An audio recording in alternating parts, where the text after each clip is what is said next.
Max and Ruby. Pam Westman, you are the president of Nelvana, which is one of Canada's most respected and enduring production houses with a specialty. Tell me about it.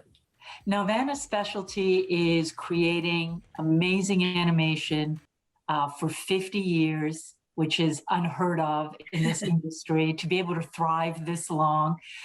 We are a talented group of people that have a real passion for creating content for kids.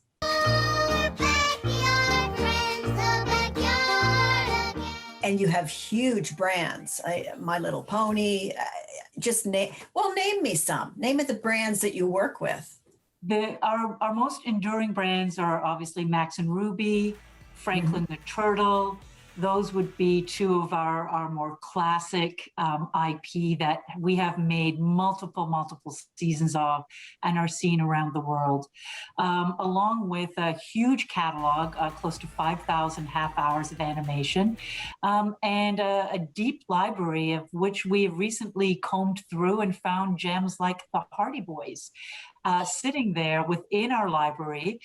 We had created an animated series many years ago, I believe in the 80s, and decided that the world was ready for a new live action. What's up, trucks? Truck Town! Who's together? Truck Town! Come take a ride! Since you're producing content for children, you have to be, obviously, there are a lot of things that come into play that you have to deal with. Children's development, children's emotional, mental, entertainment values and all of that. Do you call in professionals in those fields to help you sort of craft what you're doing at any times?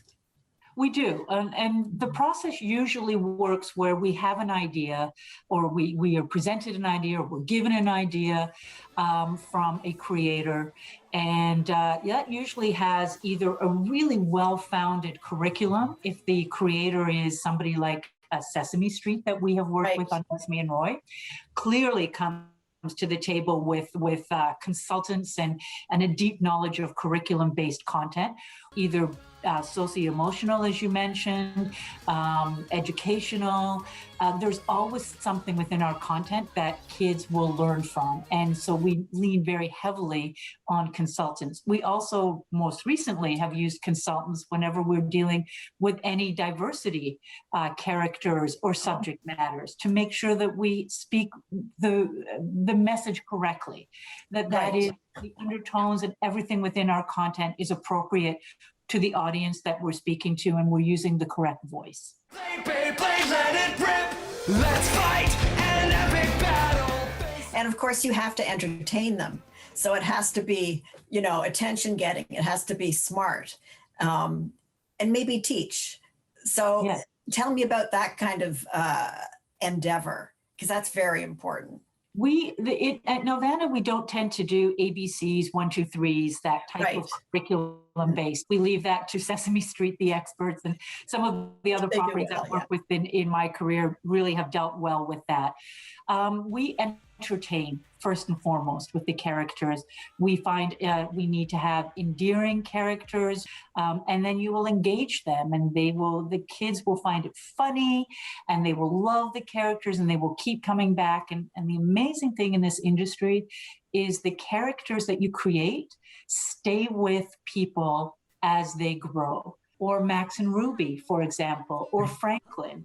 They make a mark, and you have to make sure that you're responsible to make sure that mark is positive. I do solemnly vow to protect the innocent, to stand up for the adorable. What makes, in your mind, you see content created by other companies, and what makes good family entertainment, with a gentle emphasis on the youngsters?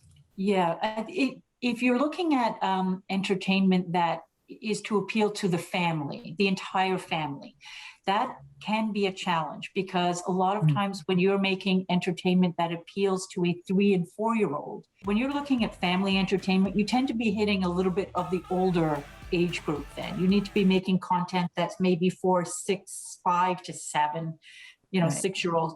And then you can put a little bit more adult humor in it, some underlying jokes that parents get as well as children get. But I think no matter what you make, no matter what age you make, if you're your content for, if you want it to continue to resonate, it needs to start with good stories, good characters, and a real solid base of knowing who your characters are and how they interact with your audience.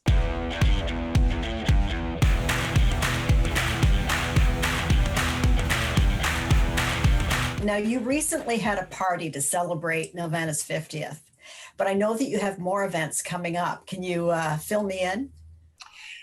Well, as you can imagine, during these times of COVID, our plans for our 50th anniversary are changing probably daily.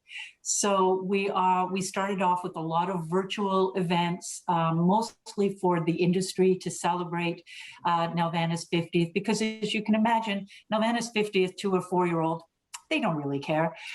So we really are celebrating within our industry, within the creative community. So a lot of virtual panels.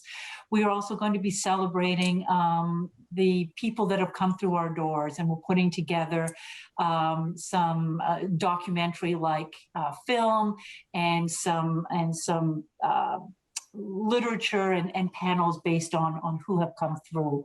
And then as we sort of get out of COVID, hopefully, and we all get to start to celebrate in person, we will do some more in-person events and hopefully be able to reach out more to the viewer as well as our industry.